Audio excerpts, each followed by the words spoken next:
எல்லாருக்கும் வணக்கம். Welcome to my YouTube channel. இன்றைக்கி ப்ரீ டயபெட்டிஸை பற்றி கண்டிப்பாக பார்க்கலாம். அதாவது நிறைய பேருக்கு ரீசெண்டாக டயபெட்டிஸ் அப்படின்னு டயக்னோஸ் பண்ணியிருப்பாங்க, இல்லைன்னா ப்ரீ டயபெட்டிக்காக இருப்பாங்க. நம்ம ப்ரீ டயபெட்டிஸ்னால் நம்ம பாடி எப்படி அண்டர்ஸ்டாண்ட் பண்ணுறது, என்னெல்லாம் டயட் எடுத்துக்கலாம், என்னெல்லாம் காஷியஸாக we have to look out for. அப்போ தான் இந்த ப்ரீ டயபெட்டிஸ்லேருந்து டயபெட்டிஸை நம்ம அவாய்ட் பண்ணலாம். அண்ட் ஆல்சோ நீங்கள் ஏர்லி ஸ்டேஜஸ் ஆஃப் டயபெட்டிஸில் இருந்தீங்கன்னா எப்படி ரிவர்சல் பண்ணலாம் அப்படிங்கிறத கண்டிப்பாக பார்க்கலாம். Make sure to subscribe to my channel. அதே மாதிரி நீங்கள் எண்ட் ஆஃப் த வீடியோ வரைக்கும் பாருங்கள். ஸோ தட் நம்ம என்னெல்லாம் ப்ரிவென்ஷன் டயட் அப்படிங்கிறத கண்டிப்பாக தெளிவாக பார்க்கலாம். ஸோ த ஃபர்ஸ்ட் ஃபார்மோஸ்ட் நம்மளுக்கு எப்படின்னா, நம்ம A1C நீங்கள் ஒரு ஃபாஸ்டிங் பிளட் குளுக்கோஸ் இல்லைனா A1Cயை நம்ம டெஸ்ட் பண்ணுவோம். Anything which is less than, அதாவது 6.5க்கு கீழே இருக்கணும். அப்போ தான் they're pre diabetic. More than 5.6, less than 6.5, அந்த ரேஞ்ச் ஆஃப் A1C தான் it is pre diabetic. Once நீங்கள் 6.5 A1Cயை ஹிட் பண்ணிட்டாலே நம்ம you get the diagnosis of diabetes. நிறைய பேருக்கு நம்ம ரொம்ப காமனாக பார்க்குறோம். இப்போ ப்ரீ டயபெட்டிஸ் ரொம்ப காமன். நிறைய பேருக்கு ஹெல்த்தி டயட் எடுத்துகிட்டு இருந்தாலுமே எக்ஸசைஸ் பண்ணுறேன் டாக்டர், பட் ஸ்டில் நான் எப்படி ப்ரீ டயபெட்டிக் அப்படின்னு நிறைய பேர் கேட்பாங்க.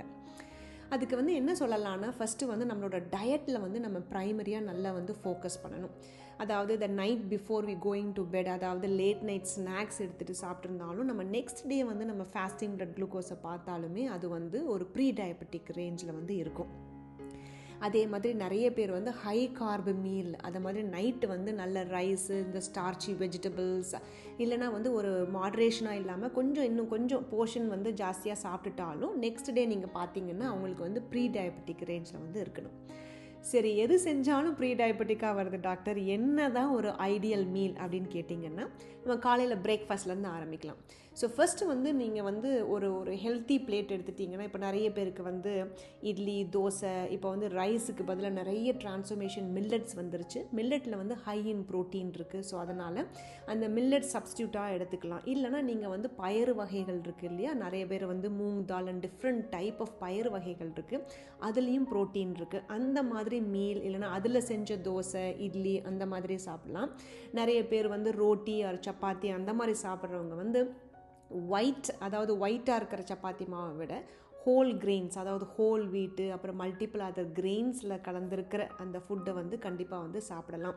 இதெல்லாம் சாப்பிடும்போது மட்டும்தான் நம்மளுக்கு பிளட் குளுக்கோஸ் கம்மியாக இருக்குன்னு சொல்லலை, பட் போர்ஷன் கண்ட்ரோல் ரொம்ப இம்பார்ட்டன்ட். நீங்கள் ஒரு ஹெல்த்தி பிளேட் எடுத்துட்டிங்கன்னா ஒரு 1 or 2 இட்லி ஆர் ஒரு இட்லி அந்த மாதிரி எடுத்துகிட்டு நெக்ஸ்ட்டு பக்கத்தில் நீங்கள் ஏதாவது ஒரு முளை கட்டின பயறு, அதாவது முந்தின நாள் நைட்டே நம்ம அதை ஊற வச்சு அதில் உள்ள அந்த தானியங்கள்லேருந்து அந்த ஸ்ப்ரவுட் ஆகும்போது that has got a good amount of rich amount of fibre, அதில் நியூட்ரியன்ஸ் இருக்குது. அந்த பயிர் வகைகள் சாப்பிடலாம். And always make sure you have a vegetable along with any food. கார்பாக இருக்கட்டும், ப்ரோட்டீனாக இருக்கட்டும், ஃபேட்டாக இருக்கட்டும், எது சாப்பிட்டாலுமே நம்ம ஃபைபரோடு சேர்த்து சாப்பிடும் போது அது லெஸ் அப்சார்ப்டாக இருக்கும், லெஸ் குளுக்கோஸ் ஸ்பைக்ஸை கண்டிப்பாக கொடுக்கும். அண்ட் ஆல்சோ நிறைய பேருக்கு காலையில் ஓட் மீல் சாப்பிடுவாங்க. அது ஒரு பெஸ்ட் ஆப்ஷன் தான். ஏன்னா அதில் நிறைய அமௌண்ட் ஆஃப் ஃபைபர் இருக்குது. அதே மாதிரி நிறைய பேர் எக்ஸ் எடுத்துக்குவாங்க, அதுலேயும் ப்ரோட்டீன் இருக்குது. But egg you have to be careful. Daily egg சாப்பிட்டாலும் உங்களோட cholesterol levels it will go up. So make sure ஒரு 3 or 4 times per week of egg சேஃபராக இருக்கும். இப்போ நெக்ஸ்ட்டு நிறைய பேர் கேட்குறது என்னெல்லாம் லஞ்ச் ஆப்ஷன் சொல்லிட்டு டெஃபினட்டாக நீங்கள் ஒயிட் ரைஸை அவாய்ட் பண்ணிவிட்டு ப்ரௌன் ரைஸ், ரெட் ரைஸ் அந்த மாதிரி இருக்கிற ரைஸை சாப்பிட்டுட்டு போர்ஷன் கண்ட்ரோல் தான். ஒரு ஸ்மால் கப்பில் மட்டும்தான் ரைஸ் சாப்பிட சொல்லுவோம். ஒரு ஹெல்த்தி பிளேட் நாங்கள் என்ன சொல்லுவோம்னா, ஒரு ஹாஃப் த பிளேட் ஃபுல்லாக வெஜிடபிள்ஸ், அதில் அவ்வளோ ஃபைபர் இருக்குது. அதாவது எனி அமௌண்ட் ஆஃப் வெஜிடபிள்ஸ், அதாவது கீரை வகைகள், எனி காய்கறி வகைகள் ஒரு ஹாஃப் த பிளேட்டில் உங்களுக்கு கவர் பண்ணணும். ரெஸ்ட் ஆஃப் த ஹாஃபில் என்னென்னா உங்களுக்கு ப்ரோட்டீன். மீட் சாப்பிட்றவங்க ஒயிட் மீட் சாப்பிடணும், ரெட் மீட் அதெல்லாம் அவாய்ட் பண்ணணும். இன்னும் 1/3 ஆஃப் த மீல் தான் உங்களோட கார்போஹைட்ரேட்ஸ். அதில் ரொம்ப இம்பார்ட்டன்ட் ஒயிட் ரைஸை அவாய்ட் பண்ணிவிட்டு ப்ரௌன் ரைஸ், ரெட் ரைஸ் அந்த மாதிரி ஒரு small cup of cooked rice நீங்கள் சாப்பிட்டீங்கன்னா that will be very helpful for you. On top of all of those, make sure உங்களோட இன்றைக்கி ஒரு ஹெவி மீல் ஒன்று சாப்பிட்டோம் அப்படிங்கிறதே இருக்கக்கூடாது. எப்போவுமே ஒரு மாட்ரேஷன் தான். யூஸ்வலாக நாங்கள் சொல்லுவோம் ஒரு 70% சாப்பிட்டுட்டு நீங்கள் டக்குன்னு எழுந்திரிச்சு ஒரு தண்ணி கொஞ்சம் நிறைய குடிச்சிட்டாலும் உங்களுக்கு வந்து வயிறில் வந்து ஒரு ஃபுல்னஸ் கிடைக்கும். அதே மாதிரி ஒரு மீலுக்கு அப்புறம் நீங்கள் ஒரு 20 minutes ஆஃப் வாக்கிங், அது கூட என்னால் முடியல அப்படின்னா ஒரு 10 minutes வீட்டுக்குள்ளே நடந்தாலுமே okay. Any amount of activity ஒரு மீலுக்கு அப்புறம் ரொம்ப ரெக்கமெண்ட் பண்ணுவோம். ஏன்னா நிறைய பேருக்கு நான் பார்க்குறேன், அதாவது அவங்களோட பிளட் குளுக்கோஸ் வந்து ஏர்லி ஸ்டேஜஸில் ப்ரீ டயபெட்டிக்காக இருக்கும்போது எவ்ரி மீலுக்கு அப்புறம் வாக் பண்ணுறவங்க ஒரு 3 months கழித்து A1C செக் பண்ணும்போது அவங்களுக்கு டெஃபினட்டாக ஒரு நல்ல வந்து ஒரு இம்ப்ரூவ்மெண்ட் வந்து அவங்களோட பிளட் சுகர் லெவல்ஸில் இருக்கும். அதே மாதிரி டின்னர் வந்து லேட் நைட்டாக சாப்பிடவே கூடாது.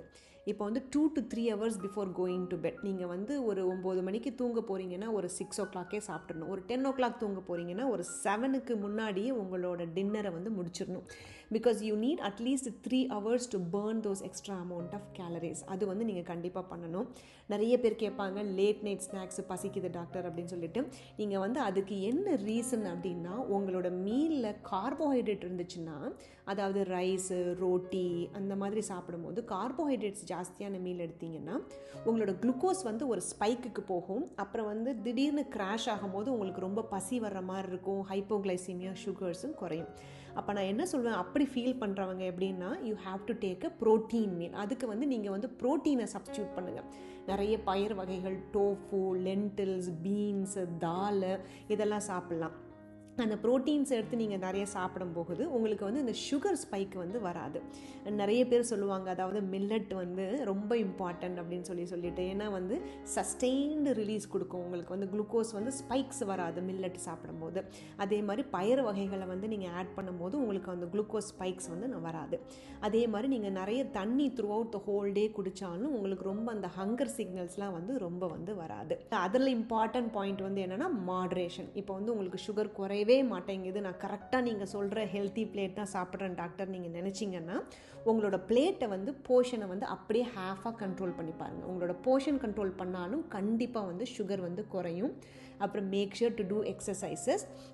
அப்புறம் மறந்துடாதீங்க, த மோஸ்ட் இம்பார்ட்டன்ட் ஸ்டெப்ஸ் வந்து டயட் இருக்கட்டும், நியூட்ரிஷன் இருக்கட்டும், ஹைட்ரேஷன் இருக்கட்டும், எக்ஸசைஸ் இருக்கட்டும், sleep is also very important. ஏன்னா நிறைய பேர் நம்ம வந்து we all go through stressful period, work பண்ணுறதா இருந்தாலும் வீட்லேயும் we are always feel like running அரவுண்டாக இருக்க மாதிரி இருக்கும். ஏன்னா ஸ்ட்ரெஸ் வந்து ஆட்டோமேட்டிக்காக it will causes a spike of your glucose levels that can cos insulin resistance கொடுக்கும் உங்களுக்கு. அதனால வெரி இம்பார்ட்டன்ட் வந்து நீங்கள் என்ன பண்ணணும்னா ஒரு நல்ல ரெஸ்ட்ஃபுல் ஸ்லீப், ஒரு 7 to 9 hours ஆஃப் ஸ்லீப் வந்து உங்களுக்கு இருந்துச்சுனாலும் பிளட் குளுக்கோஸை வந்து நல்லா கண்ட்ரோல் பண்ணலாம். ஸோ இதை சொல்கிறது எல்லாமே வந்து டயட் மாடிஃபிகேஷன். நீங்கள் ப்ரீ டயபெட்டிக்காக இருக்கீங்க, பார்டர் லைன் டயபெட்டிக்காக இருக்கீங்க, இன்னும் மெடிகேஷன் உங்கள் டாக்டர் சஜஸ்ட் பண்ணலைன்னா இந்த டயட் ஆப்ஷன்ஸ் அப்புறம் வந்து இதை ஃபுல்லத்தையும் நீங்கள் வந்து பண்ணிங்கன்னா உங்களோட பிளட் குளுக்கோஸ் வந்து ஸ்பைக்ஸ் இல்லாமல் கண்டிப்பாக வந்து உங்களால் வந்து மெயின்டைன் பண்ண முடியும். இப்போ வந்து உங்களுக்கு வந்து பிளட் குளுக்கோஸ் ஜாஸ்தியாக இருந்துச்சுன்னா டெஃபினட்டாக உங்கள் டாக்டரை போய் பார்த்தீங்கன்னா அதுக்கேற்றாப்புல மெடிகேஷன்ஸ் கொடுப்பாங்க. இன்னும் என்னோட ஃபியூச்சர் வீடியோஸில் டயபெட்டிக் சீரீஸ் ஆஃப் வீடியோஸ் நான் போட போகிறேன்.